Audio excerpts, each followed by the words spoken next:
Shalom Bapak Ibu yang terkasih di dalam Tuhan Yesus Kristus. Jumpa kembali di dalam kebaktian usia lanjut GKI Peterongan pada pagi hari ini.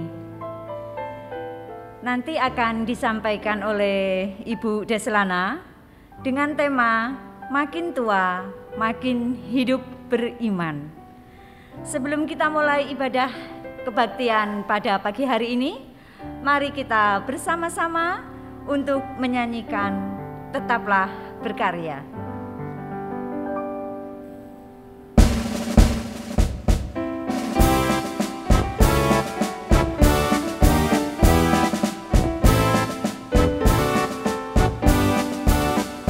Apakah masih ada minyak di dalam buli-bulimu?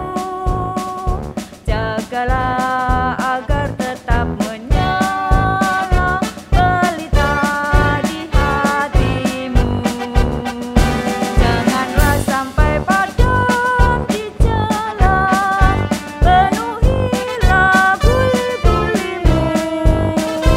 Cukupkanlah bekal di jalanmu, berjagalah selalu. Warga lanjut usia, jangan lelah, terus berkarya. Bagikan kasih, beritakan Injilnya, seberapapun yang engkau bisa. Warga lanjut usia, GKI Peterongan milik kita.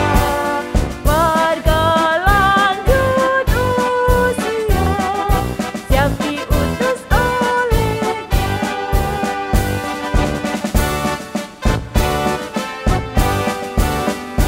Seberapa besar pelitamu, himpunlah menjadi satu. Pastilah akan bertambah terang, menyinari sekitarmu. Jangan sampai patah semangatmu, walau telah lanjut usiamu. Tetap setia melayani Tuhan sesuai kemampuanmu. Warga lanjut usia, jangan lelah, terus berkarya.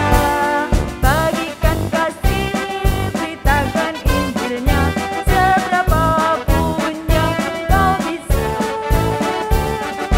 Warga lanjut usia, GKI Peterongan milik kita.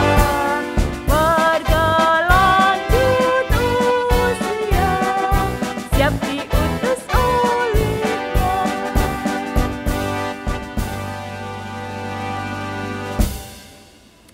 Mari kita berdoa. Tuhan Allah, Bapa yang bertahta di dalam sorga, kami mengucap syukur dan terima kasih Tuhan atas berkat dan anugerah yang Engkau curahkan kepada kami, sehingga pada pagi hari ini ya Bapa, kami boleh bersama-sama untuk mengikuti kebaktian usia lanjut GKI Peterongan pada hari ini. Kiranya kebaktian ini dari awal hingga akhir boleh dapat berjalan dengan hikmat dan tidak kurang suatu apapun juga. Terima kasih Tuhan atas semua berkat anugerah-Nya. Semua ini kami serahkan hanya di dalam tangan kuasa-Mu, Tuhan Yesus Kristus. Haleluya. Amin. Baiklah Bapak Ibu yang terkasih di dalam Tuhan Yesus, dengan tema Makin Tua Makin Hidup Beriman, seperti tadi yang sudah kita nyanyikan bersama-sama. Meskipun sudah lansia, namun kita tetap semangat, tetap ada di dalam Tuhan, penuh dengan pengharapan. Meskipun sedikit kita jalankan, namun kalau kita bersama-sama dengan Tuhan, itu pun kita sudah sebagian untuk melayani Tuhan. Mari kita pujikan kembali Kukala cari damai. Kalaku cari damai. Kita bernyanyi bersama-sama.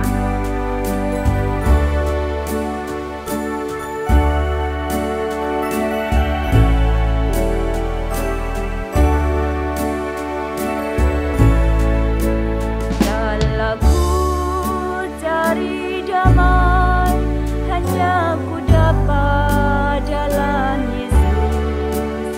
Kalau ku cari ketenangan, hanya ku temui di dalam Yesus. Tak satu pun dapat menghiburku, tak seorang pun dapat menolongku. Hanya Yesus jawaban hidupku.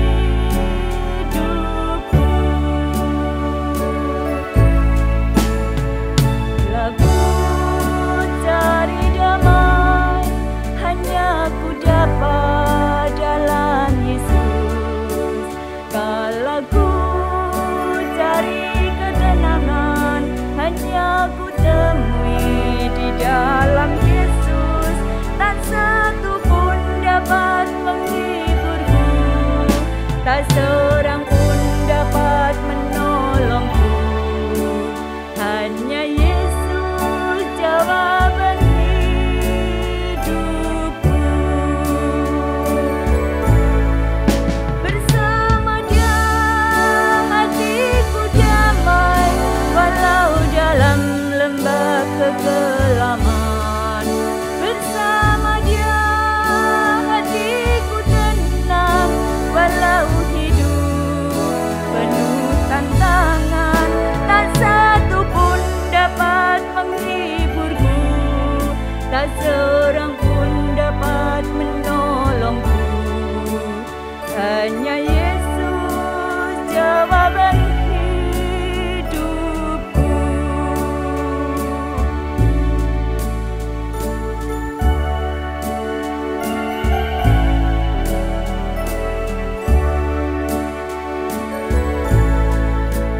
Kalau ku cari damai, hanya ku dapat dalam Yesus. Kalau ku cari ketenangan, hanya ku temui di dalam Yesus. Tak satu pun dapat menghiburku, tak seorang pun dapat menolongku. Hanya Yesus jawaban hidupku. Bersama Dia hatiku damai, walau dalam lembah kekelaman. Bersama Dia hatiku tenang, walau hidup penuh tantangan. Tak satu pun dapat menghiburku, tak seorang pun dapat menolongku. Hanya Yesus jawaban hidupku. Hanya Yesus jawaban hidupku.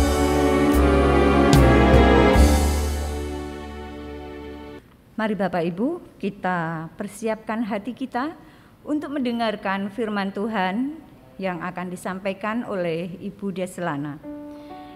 Kita pujikan El Shaddai.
Shalom, Bapak, Ibu, Opa, Oma yang terkasih. Marilah sebelum kita mendengarkan firman Tuhan, kita berdoa terlebih dahulu. Bapa yang ada di dalam surga, kami bersyukur Tuhan untuk anugerah hidup yang Tuhan berikan kepada kami sampai saat ini. Kami juga bersyukur untuk penyertaan-Mu, perlindungan-Mu. Kami juga bersyukur jikalau saat ini kami boleh datang kepada Tuhan untuk mendengarkan dan merenungkan firman Tuhan. Biarlah firman-Mu menolong kami, menuntun kami untuk menjalani kehidupan kami hari lepas sehari. Berfirmanlah Tuhan kepada kami, karena kami siap untuk mendengarkannya. Di dalam nama Tuhan Yesus kami berdoa. Amin. Ya Bapak, Ibu, Opa, Oma yang terkasih, pernahkah Bapak, Ibu, Opa, Oma mengingat kembali bagaimana perjalanan hidup hingga sampai saat ini? Kalau kita mengingat bagaimana kita hidup, pasti kita merasakan bahwa hidup itu tidak hanya digambarkan sebagai garis lurus, tetapi seperti garis yang naik gitu ya, lurus naik tapi turun, kadang juga berkelok-kelok. Ada masa di mana kita bahagia, ada masa di mana kita bersedih, berduka cita.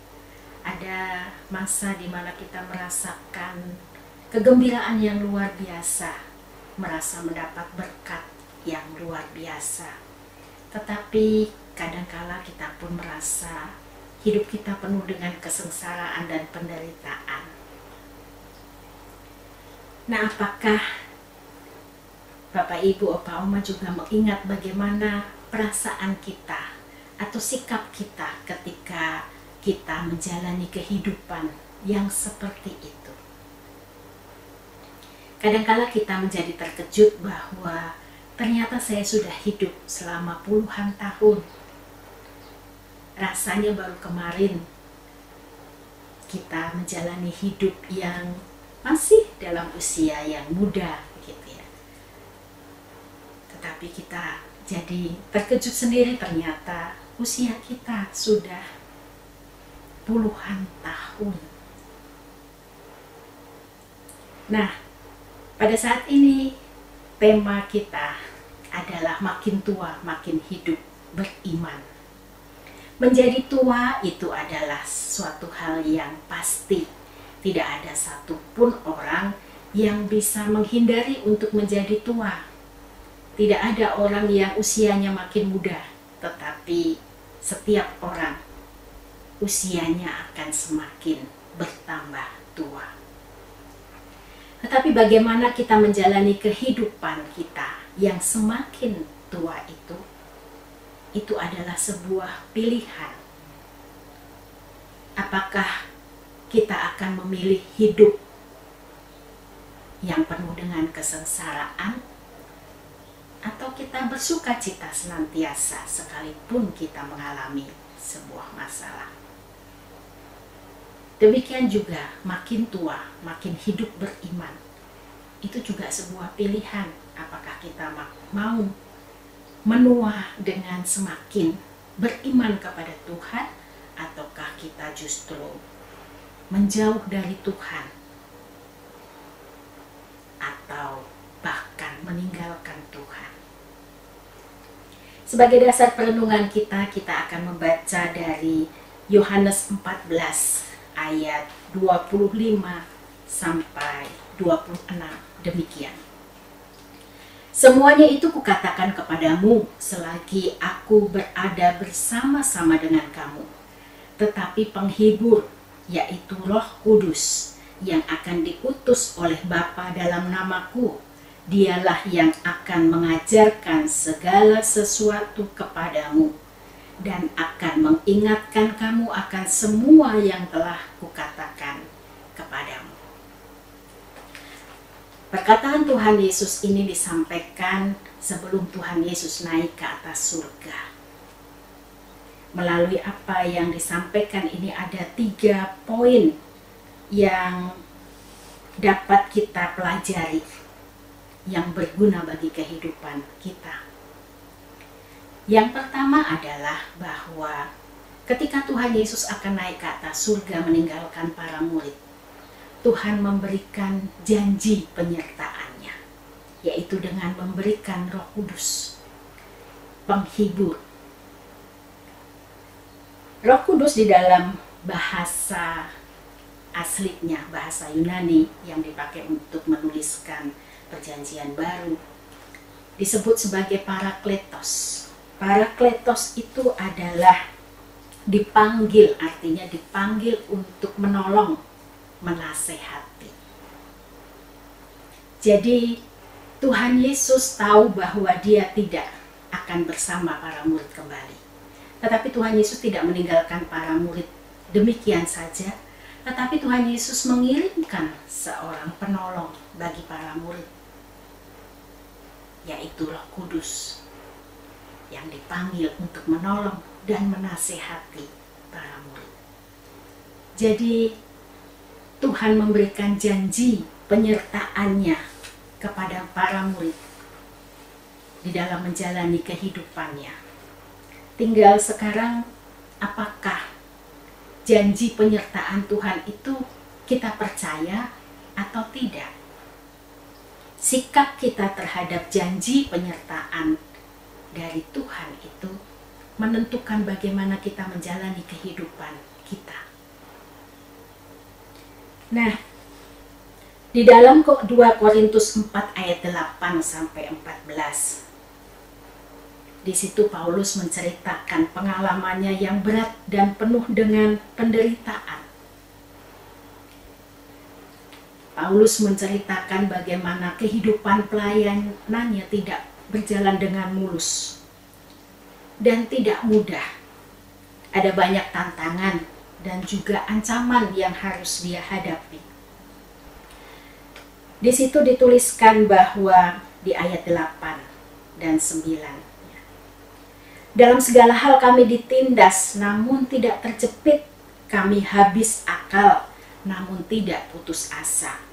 Kami dianiaya, namun tidak ditinggalkan sendirian. Kami dihempaskan, namun tidak binasa. Jadi Paulus menjelaskan bahwa di dalam pelayanannya, dia ditindas. Dia kadang juga habis akal. Dia tidak merasa tidak berdaya. Dia dianiaya, bahkan dihempaskan hidupnya. Bukankah kadang hal ini juga kita rasakan di dalam menjalani kehidupan kita sehari-hari? Kita merasa tidak berdaya. Kita merasa tertindas, perasaan kita. Kita merasa teraniaya sebagai orang yang teraniaya. Kita merasa ditinggalkan oleh orang-orang yang kita kasihi. Tetapi sekalipun demikian, Paulus di sini tetap bertahan di dalam pelayanannya. Dia mengatakan demikian di dalam 2 Korintus 4 ayat 14. Karena kami tahu bahwa Ia yang telah membangkitkan Tuhan Yesus akan membangkitkan kami juga bersama-sama dengan Yesus, dan Ia akan menghadapkan kami bersama-sama dengan kamu kepada dirinya. Jadi Paulus di dalam menghadapi penderitaannya dan masalah hidupnya, dia tetap optimis. Dia bertahan di dalam pelayanannya karena dia yakin kepada Tuhan. Kalau Tuhan Yesus bangkit, maka dia juga percaya bahwa dia juga akan mengalami kebangkitan. Nah, bagaimana Paulus bisa mempunyai prinsip seperti itu? Di dalam 2 Korintus 5 ayat 5, di sini Paulus memberikan jawabannya.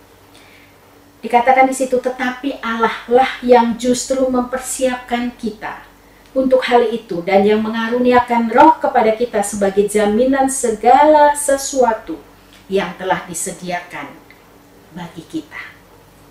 Jadi di sini jelas bahwa Paulus sangat percaya bahwa Allah sendiri yang memberikan kepadanya kekuatan melalui Roh Kudus-Nya. Jadi dikatakan di sini Allah sendiri yang justru mempersiapkan Paulus untuk menghadapi hal itu dan mengaruniakan rohnya sebagai jaminan bahwa segala sesuatu sudah disediakan. Tuhan yang memberikan kekuatan kepada Paulus. Kalau Paulus yang percaya kepada janji penyertaan Tuhan mendapatkan kekuatan yang seperti itu, maka kita pun ketika kita percaya akan janji penyertaan Tuhan melalui Roh Kudus-Nya, kita pun pasti akan mendapatkan kekuatan untuk menjalani kehidupan ini. Roh Kudus yang disebut oleh Yesus sebagai penghibur. Apa artinya penghibur? Ketika kita sedang bersusah hati, kita sedang cemas, kita sedang merasa takut, kita merasa sendirian, kita galau, kita merasa tersudutkan, misalnya begitu ya. Kemudian ketika datang seseorang, kemudian menghibur kita, maka ketika kita mendengar kata-kata penghiburan dari orang itu, kita merasa dikuatkan. Kita merasa senang bahwa kita tidak menghadapi semuanya itu sendirian. Maka kita tahu bahwa di dalam penghiburan itu juga mengandung penguatan. Jadi ketika kita dihibur, kita menjadi kuat. Sama seperti tadi Paulus, mendapatkan kekuatan dari Allah melalui Roh Kudus. Maka Roh Kudus yang disebut oleh Tuhan Yesus sebagai penghibur. Penghibur itulah yang memberikan kepada kita juga kekuatan. Nah, Roh Kudus tidak hanya memberikan kekuatan saja atau penghiburan, tetapi di dalam Kisah Para Rasul 1 ayat 8, di situ disebutkan demikian. Tetapi kamu akan menerima kuasa kalau Roh Kudus turun atas kamu. Dan kamu akan menjadi saksiku di Yerusalem dan di seluruh Yudea dan Samaria dan sampai ke ujung bumi. Jadi ternyata Roh Kudus selain memberikan kekuatan, menolong kita, menasehati kita, memberikan penghiburan, ternyata juga memberikan kuasa kepada kita supaya kita bisa menjadi saksi Tuhan Yesus.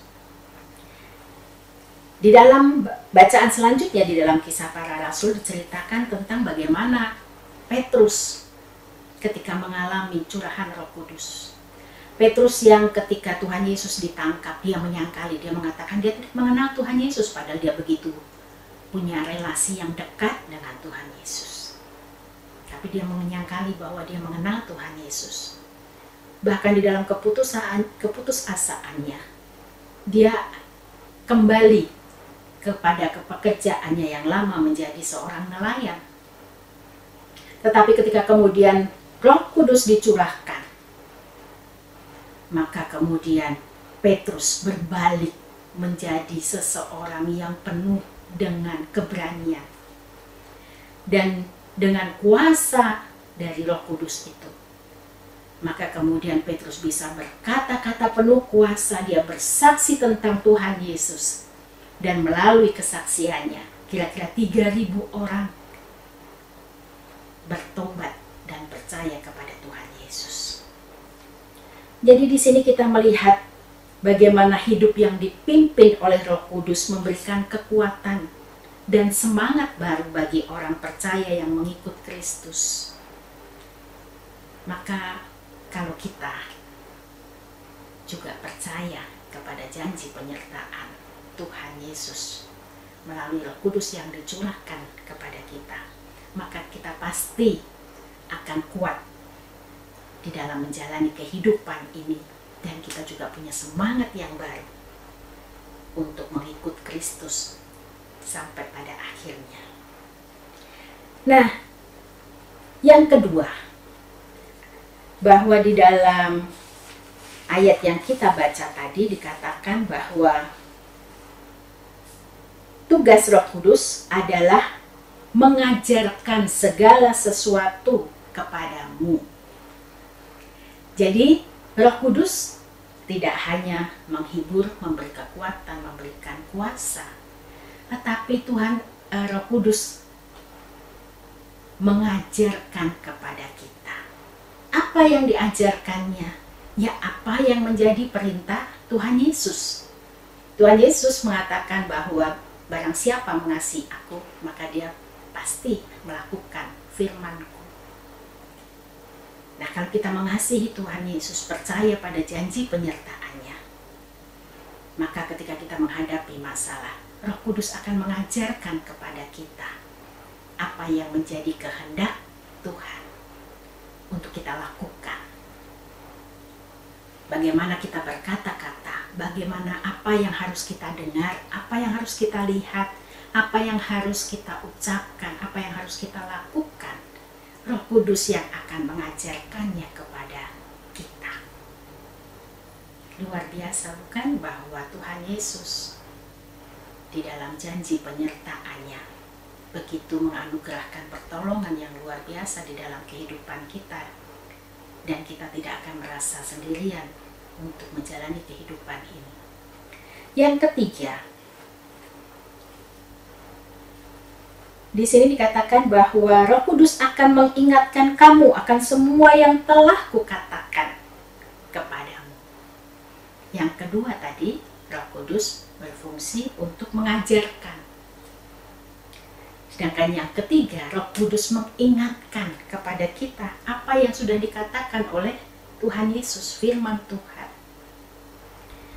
Nah, masalahnya adalah apakah kita mau diingatkan? Sama dengan tadi, Roh Kudus mengajarkan. Apakah kita mau diajar oleh Roh Kudus ataukah tidak? Dan kalau mengingatkan artinya ada yang sudah di dalam memori kita, kemudian kita diingatkan, gitu kan? Lalu apa yang ada di dalam memori kita? Di sini dikatakan, ya telah kukatakan kepadamu. Kalau kita tidak punya memori tentang apa yang dikatakan oleh Tuhan kepada kita, maka tidak ada sesuatu yang bisa kita ingat. Maka kembali kuncinya adalah kita harus menggumuli firman Tuhan. Membaca, merenungkan firman Tuhan itu adalah sebuah keharusan. Itulah yang dikatakan oleh Tuhan Yesus. Semua tertulis di dalam Alkitab. Maka ketika kita menghadapi masalah, Roh Kudus akan mengingatkan kembali kepada kita apa yang dikatakan oleh Tuhan Yesus. Tetapi kalau kita tidak punya memori apapun, gitu ya, kita tidak pernah membaca firman Tuhan, kita tidak tahu yang mau diingatkan apa. Tidak ada, karena memang tidak ada memori apapun di dalam diri kita tentang perkataan Tuhan. Maka kewajiban kita adalah membaca firman Tuhan, mengenal firman Tuhan, sehingga ketika kita menghadapi masalah di dalam kehidupan, Roh Kudus akan mengingatkan kita. Jadi 3 hal di dalam bacaan kita tadi. Yang pertama, bahwa Roh Kudus itu adalah janji penyertaan yang Tuhan berikan kepada kita. Yang kedua, bahwa Roh Kudus akan mengajarkan kepada kita segala sesuatu. Dan yang ketiga, Roh Kudus akan mengingatkan kepada kita apa yang sudah dikatakan oleh Tuhan kepada kita. Masalahnya adalah apakah kita mau percaya pada janji penyertaan Tuhan, apakah kita mau diajar, apakah kita mau diingatkan. Kalau tidak, maka sia-sialah Roh Kudus bekerja di dalam diri kita. Tidak akan bermanfaat untuk kehidupan kita. Nah, Kita juga mengenal bahwa ada karunia Roh Kudus. Macam-macam karunia Roh Kudus. Ada karunia roh hikmat, ya, ada karunia roh pengertian, ada roh penasehat, ada roh takut akan Tuhan, ada roh kesalehan, dan seterusnya. Bisa dibaca di dalam Yesaya 11 ayat 2 sampai 3. Ketika kita sudah mendapatkan Roh Kudus, kita sudah menerima janji penyertaan Tuhan, kita selalu diajar oleh Roh Kudus, kita diingatkan oleh Roh Kudus. Maka jangan itu semua hanya berhenti di dalam kehidupan kita. Tapi kita gunakan karunia Roh Kudus itu untuk menolong orang lain. Sehingga ketika ada orang yang mengalami kesusahan, kita pun bisa menasehati. Kita pun bisa menolong mereka, menghibur orang lain.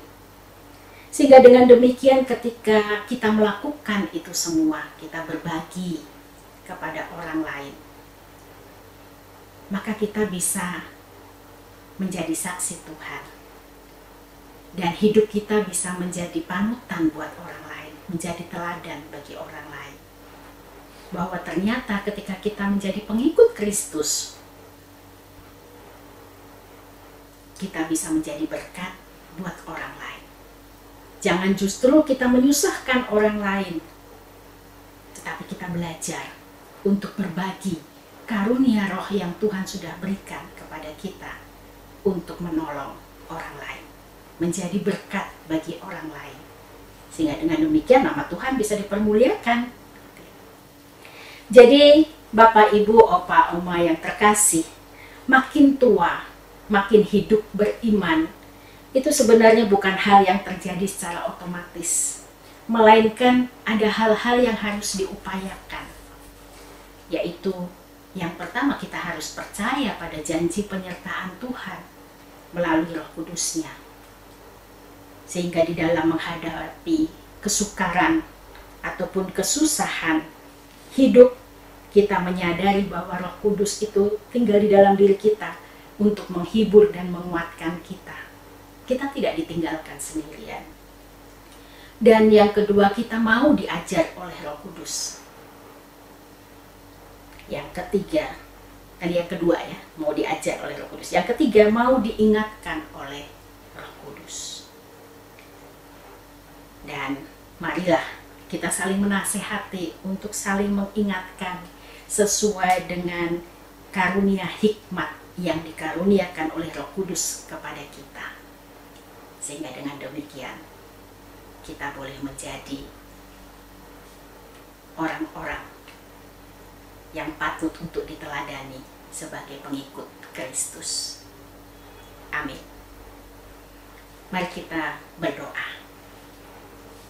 Bapa yang ada di dalam surga, terima kasih untuk firman-Mu pada saat ini. Biarlah firman-Mu menguatkan kami kembali.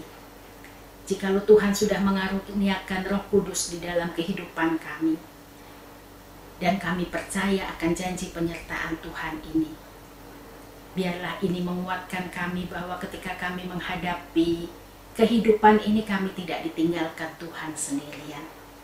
Tuhan selalu menyertai kami.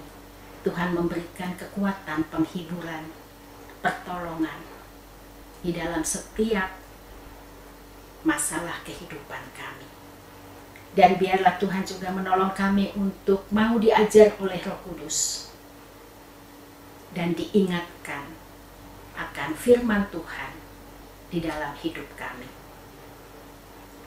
Juga Tuhan tolong kami supaya kami boleh menjadi pelaku firman, sehingga kami pun boleh menjadi teladan bagi setiap orang melalui kehidupan beriman kami. Terima kasih Tuhan, biarlah kami boleh menjadi semakin tua dan semakin hidup beriman kepada Tuhan. Di dalam nama Tuhan Yesus Kristus kami berdoa dan bersyukur. Amin. Kita naikkan pujian Bapa. Terima kasih.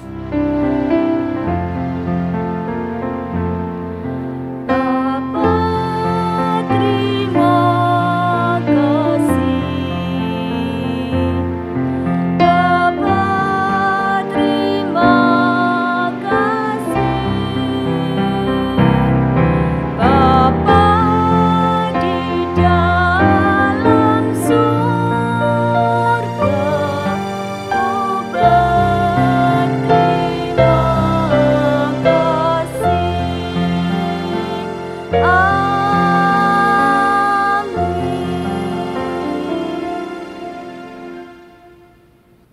Bapak Ibu yang terkasih di dalam Tuhan Yesus Kristus,